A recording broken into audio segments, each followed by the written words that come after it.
Sasa kuna siku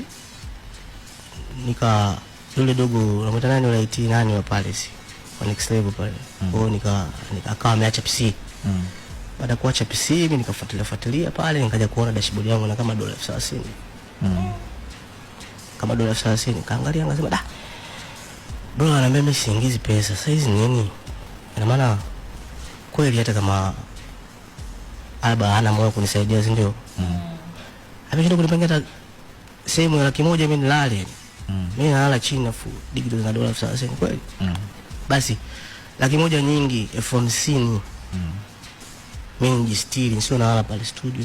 Sio kitu kizuri. Nikamezea mate, nikasema da. Nikisema nimwambie bwana nimeona $30,000. Huo ni ugomvi mkubwa ambao mimi na yeye mkubwa sana.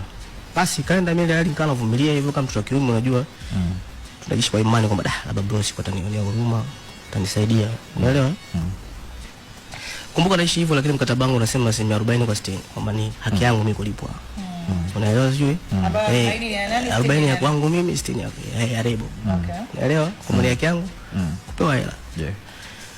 Ikaenda maisha kaenda hivyo, unajua hivyo vitu ni vitu ambavyo vinavunja hata msanii kuendelea kufanya kazi, yani kuwa na ile passion ya muziki tena, kama unajiuliza sasa mimi nafanya muziki kuna maisha yangu yanakuwa tu mabaya tu, unaelewa?